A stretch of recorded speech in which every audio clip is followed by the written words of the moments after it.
May 19, 1962, the Beverly Hills Hotel, Presidential Suite. Marilyn Monroe stood in the hallway outside room 312, her heart pounding so hard she could hear it in her ears. She'd been invited to a party. Just a small gathering, they'd said. Intimate, private, people you should meet. But when she'd arrived at the suite, the door was closed, locked, and she could hear voices inside. Men's voices, angry, arguing. She should have walked away, should have gone back to her own room, should have pretended she'd never come. But one of those voices belonged to someone she knew, someone she trusted, someone who'd promised to help her, and he sounded scared. Marilyn knocked. Hello? It's me, Marilyn. The voices stopped. Silence. Then footsteps approaching the door, but the door didn't open. Instead, a voice called out, Miss Monroe, we're in a private meeting. Please come back in an hour. But I was invited. 1 hour, please. The footsteps retreated. Marilyn stood there uncertain. Something felt wrong. The tension in that voice, the abrupt dismissal, the way the other voices had gone completely silent the moment she'd knocked. She looked down the hallway. Empty. No staff. No guests. Just her and that closed door and the feeling that something terrible was happening on the other side. She bent down, looked through the keyhole, and what she saw in that moment would haunt her for the rest of her life, would make her a target, would set in motion a chain of events that would end with her death just 3 months later.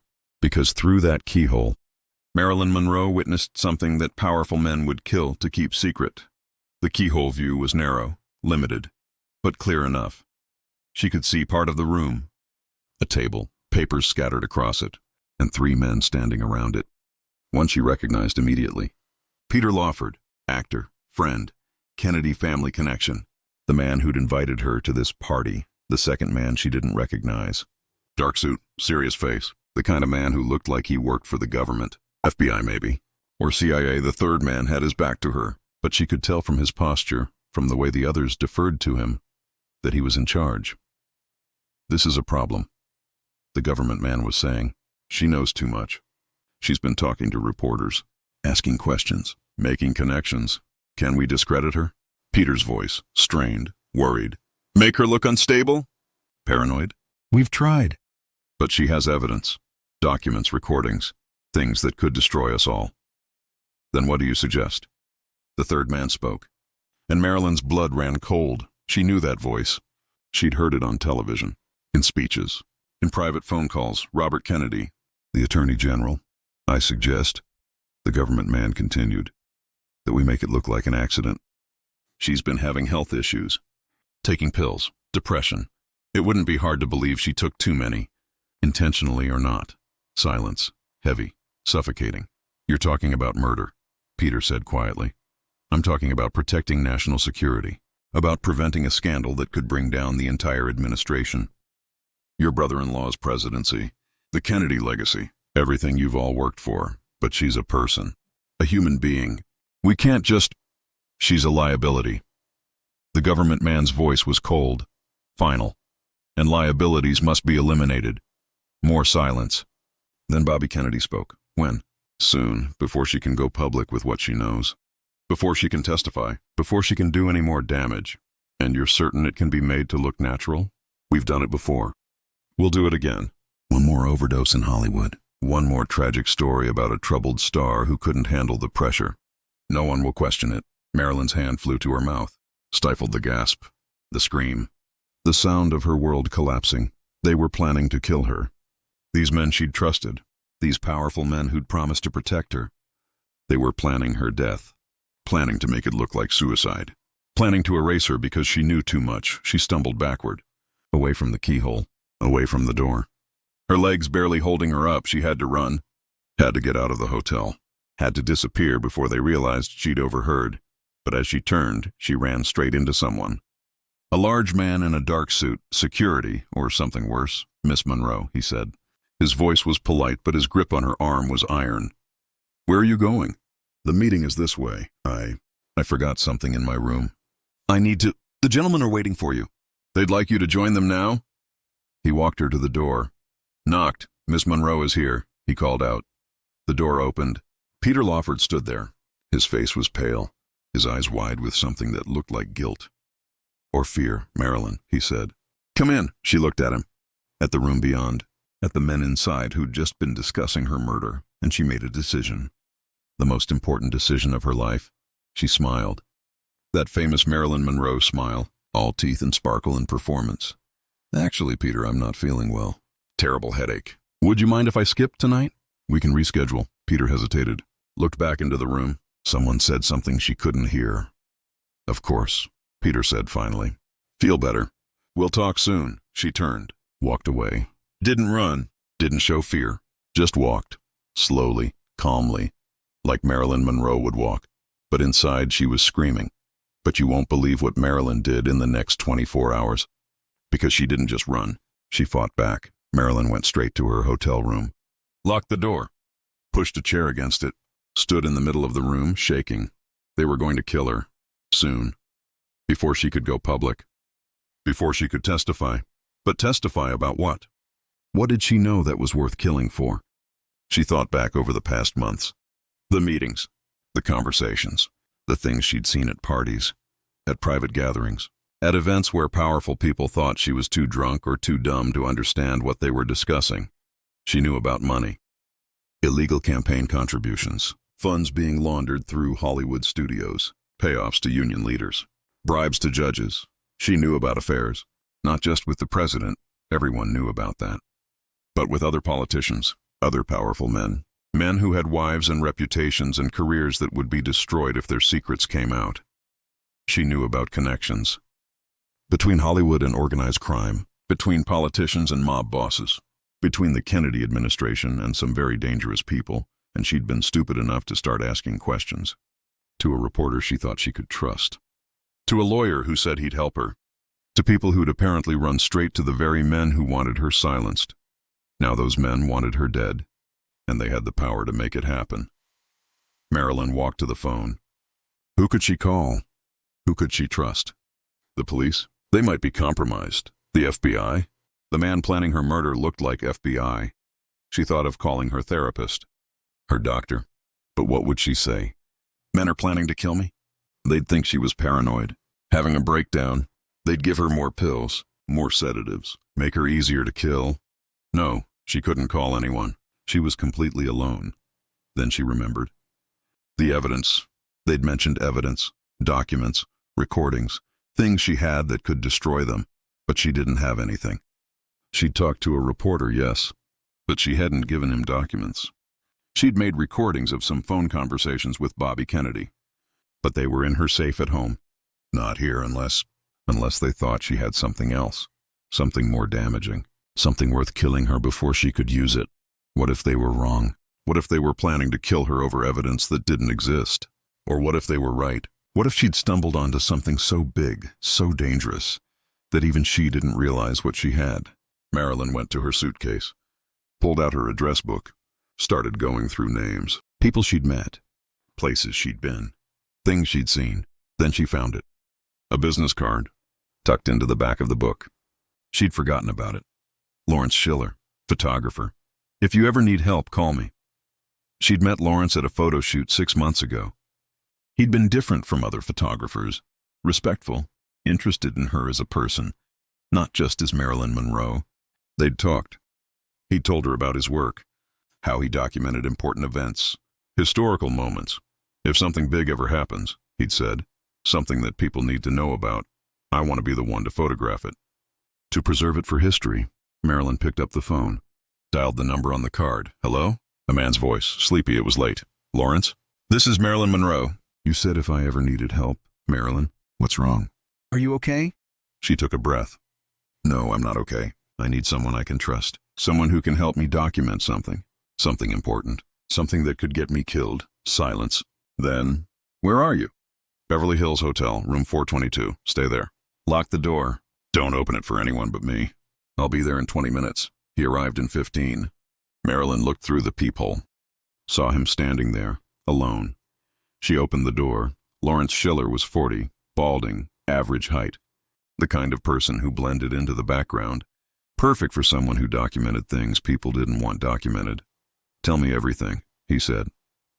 So she did. The overheard conversation. The plans to kill her. The evidence they thought she had. Everything. Lawrence listened. Didn't interrupt. Didn't judge. Just listened. When she finished, he said, "We need to create the evidence." "What?"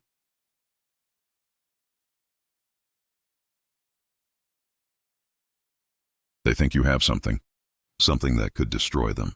So let's give them something. Let's create documents, recordings, evidence of everything you know, and we'll make copies. Lots of copies. We'll distribute them to lawyers, reporters, people all over the country, so that if something happens to you, if they do kill you, the truth comes out anyway. But that will make me an even bigger target. Maybe. Or maybe it'll make you too dangerous to kill.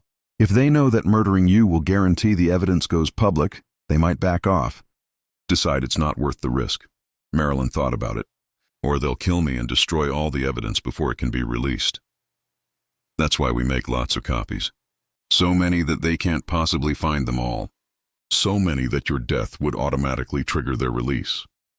A dead man's switch." Exactly. Marilyn looked at this man.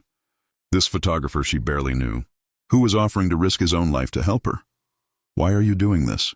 He smiled sadly. "Because somebody has to. Because this is exactly the kind of thing I became a photographer to document. The truth.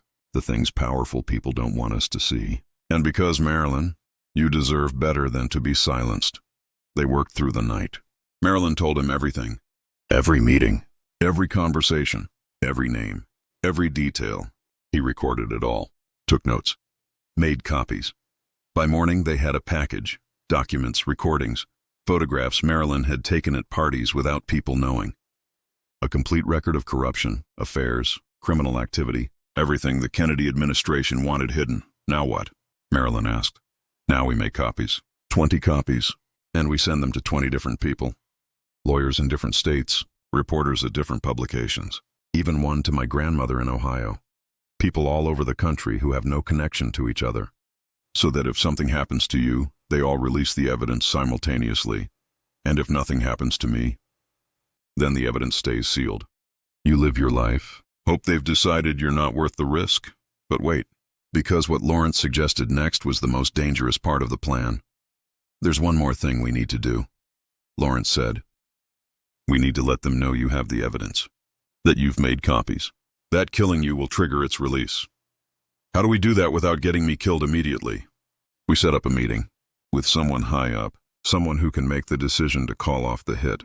And you tell them directly, "Touch me and everything goes public." "Who?" "Bobby Kennedy." "Too risky. He's already decided you're a threat." "But there's someone else. Someone who has even more to lose." Marilyn understood. "The president?" "Exactly. You call him. Tell him you know about the plan. Tell him about the evidence. Tell him that your death means his presidency ends. See if he blinks. And if he doesn't, if he decides it's worth the risk." Lawrence looked at her seriously. "Then we have a bigger problem. Because that means they're willing to go down rather than let you live. And at that point, your only option is to go public immediately, before they can stop you." Marilyn walked to the window, looked out at Los Angeles, at the city that had made her a star and was now trying to destroy her. "Okay," she said quietly. "Set it up. I'll meet with him." Lawrence made calls, used connections, pulled strings. Within 6 hours he had an answer. "The president will see you. Tomorrow night. Private location. Just the two of you. No, not alone. You come with me. Marilyn, if he sees me, you stay outside, in a car with a camera. If I don't come out in 30 minutes, you photograph everything. You document it, and you release the evidence immediately." Lawrence nodded. "Okay, but be careful. These people are dangerous. They've killed before. They'll kill again." The next night they drove to a private estate in Malibu, borrowed, secure, away from prying eyes. Lawrence parked a block away. 30 minutes, Marilyn said. "If I'm not back, you know what to do." She walked to the house, knocked. The door opened. President John F. Kennedy stood there. No Secret Service, no staff. Just him. "Marilyn," he said, his famous smile, his charisma. But his eyes were cold. Calculating. "Mr. President." They went inside. Sat in the living room. No pleasantries. No small talk. "I understand you've been making threats," Kennedy said. "I understand you've been planning my murder." He didn't deny it. "You've become a problem. A liability. I've become a person who knows too much. There's a difference. Not in politics. I have evidence," Marilyn said. "Everything. Affairs, money, crimes, connections to organized crime. Everything that could end your presidency. And I've made 20 copies. Sent them to 20 different people all over the country. People who've been instructed to release everything if anything happens to me. Kennedy's expression didn't change. That's a dangerous game. It's the only game I have left. You were going to kill me. I'm just making sure my death costs you everything. Or we kill you and find all 20 copies before they can be released. You won't find them all. They're too dispersed, too well hidden, and some of the people holding them don't even know what they have. They've been told to open the packages only if they hear of my death. By the time you find them, it'll be too late. Kennedy leaned back, studied her. You've become quite the strategist. I've become someone fighting for her life. What do you want? I want to live. I want to be left alone. I want to stop being a target for powerful men who think they can use me and discard me. And in exchange? In exchange, the evidence stays sealed. Your secrets stay secret. Your presidency survives. Kennedy was quiet for a long moment. Then, how do I know you won't release it anyway? How do I know this isn't just a temporary reprieve? You don't. Just like I don't know you won't have me killed the moment I walk out of here. We're both taking a risk. The question is, which risk is bigger? Me staying alive with evidence that could destroy you? Or me dying and guaranteeing that evidence goes public? More silence. The calculation happening behind his eyes. Risk, reward, cost, benefit. Finally, he spoke. You stay silent. No reporters, no testimony, no more asking questions. You go back to making movies and being Marilyn Monroe, and in exchange, you get to keep breathing. Deal. They stood, didn't shake hands. Didn't pretend this was anything but a hostage negotiation. One more thing, Kennedy said as she reached the door. That keyhole, that conversation you overheard. Bobby doesn't know you heard. Peter doesn't know.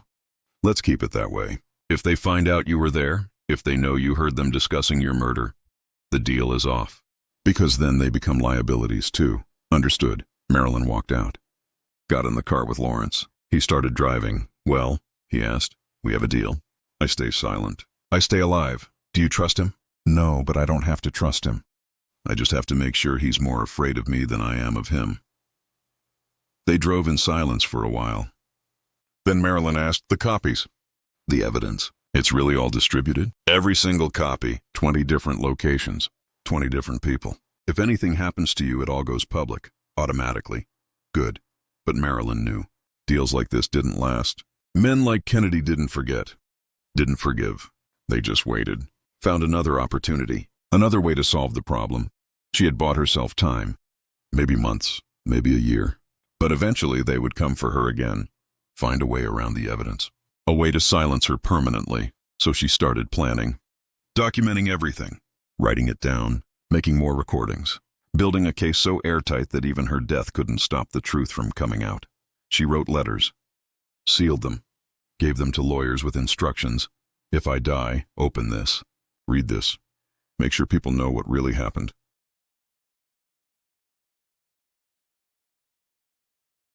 What we do in those moments defines us. Walk away or document. Stay silent or speak up. Accept the cover story or demand the truth. Marilyn made her choice. She saw. She knew.